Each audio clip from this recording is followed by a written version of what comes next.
Olá pessoal, sejam bem-vindos a mais uma aula do nosso curso aqui com o Django Framework do Zero ao CRUD. E na aula passada nós fizemos então a listagem dos nossas tarefas, né, por usuário, né? Nós vimos duas formas de implementar, né?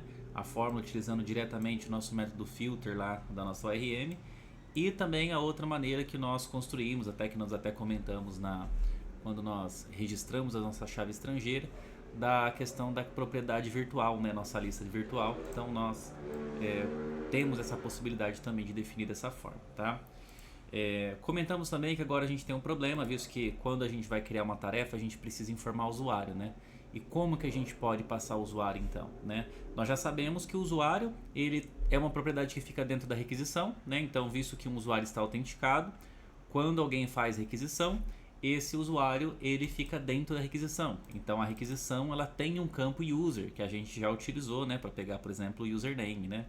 Então, e aqui também a gente pegou o user para fazer o filtro, né? Então o que a gente teria que fazer, né? A nossa view aqui, se ela for post, ela vai fazer aqui um form para tarefa e vai pegar a requisição dela, tá? Quando a gente pega esse form aqui, ele vira aqui um tarefa form. E se for válido a gente dá um form save, tá? Qual que é o grande problema aqui, pessoal? Essa requisição aqui, post, quando a gente manda o post, a gente pega os dados do formulário que está lá na nossa tela, né? Então, título, descrição, data e o status, certo? E a gente salva essas informações. Porém, no nosso form, né, no nosso tarefa form, nós não temos um objeto usuário, né? Até porque não faria sentido nós validarmos o usuário, né? Usuário, senha, etc, para colocar dentro do nosso form. Então o que a gente tem que fazer? Vamos pensar no seguinte, visto que o nosso usuário já está autenticado, o usuário da requisição, ele é válido, tá? Não tem aqui uma possibilidade desse usuário ser inválido, tá? Então nós não precisamos fazer a validação dele, nós só vamos pegar e colocar ele dentro de um objeto, tá? Então nesse caso, o que a gente vai fazer? A gente já pegou a requisição, colocou no form, validamos ele, tudo bem? Nós temos que dar um jeito de pegar esse usuário, request user, e passar para dentro do nosso modelo, tudo bem? E o nosso modelo é diferente do nosso model form, tudo bem? Então a gente vai fazer as validações para ver se o formulário ele está válido ou não, tá? Só que a gente vai pegar ele e transformar esse model form no nosso objeto do modelo, né? Então no nosso objeto tarefa. E aí a gente vai fazer as alterações direto no nosso modelo. Nesse caso a gente vai utilizar o form somente para fazer a validação, tá? A persistência dos dados agora, o método ali .save, ele vai ser executado a partir do nosso objeto, tá? Porque a gente tem que passar o usuário para dentro do nosso modelo, tá? Então, vamos lá. Se a requisição for post e se o formulário for válido, tudo bem? Aqui a gente precisa pegar então o usuário que vem dessa requisição e colocar para dentro do nosso objeto. E como que a gente faz isso? Nós fazemos o seguinte, então tarefa igual form.save, tudo bem? E o que a gente vai fazer?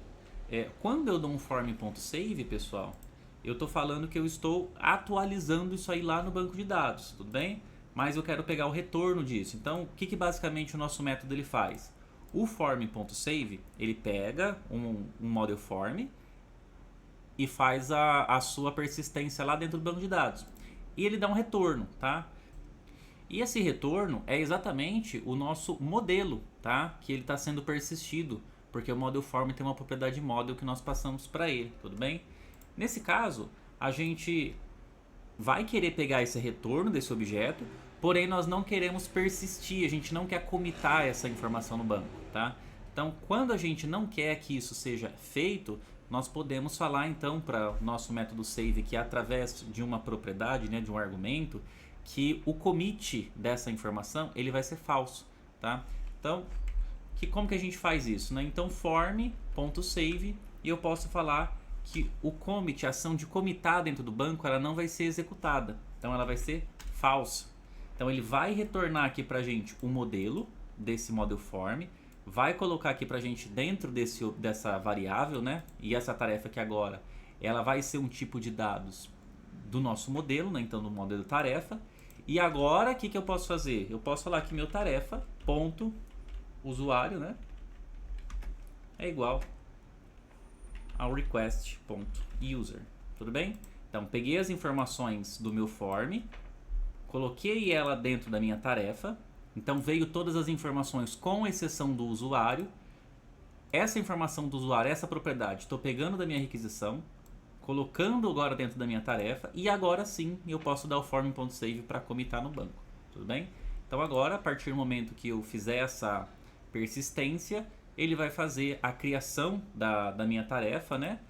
Porém, agora com os dados do meu usuário, beleza? Então, vamos testar. Python manage.py run server. Vou puxar aqui a execução. Vou fazer o logout. Vou entrar aqui no meu outro, tudo bem? Então, não tenho aqui nenhuma atividade criada. Vou clicar aqui em primeira atividade. Cadastrando a atividade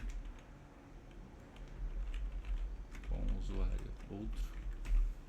Uma data como qualquer. Cadastrar. E repare que agora foi cadastrado. Se nós olharmos lá no nosso banco de dados, no nosso campo de tarefa, a nossa última tarefa, a primeira atividade, tem todas as propriedades e inclusive o usuário ID, como é o outro usuário ID 2. Então repare que não está no default, está no usuário ID 2. E para nós garantirmos, né, que essa, para a gente visualizar, né, que essa atividade não foi cadastrada para o admin também, o ID 2, nós podemos sair, e se nós olharmos lá no admin, essa atividade não foi cadastrada, tudo bem? Então, se eu criar aqui uma nova tarefa do admin, cadastrando tarefa para o admin, qualquer. Beleza, pessoal? Então foi cadastrado aqui para o admin e agora eu consigo fazer o cadastro para diferentes usuários e estamos já aproveitando o módulo de exibição que nós já configuramos na aula passada, tá? Então essa aula fica por aqui, pessoal. Na nossa próxima aula a gente vai fazer a exata mesma coisa, só que ao invés da gente cadastrar, nós vamos editar. Vai ser uma aula um pouco mais curta, né? Que nós vamos resolver isso aqui sem essas explicações que nós demos por que acontece, e a gente vai resolver isso daí no próximo vídeo, beleza? Até mais!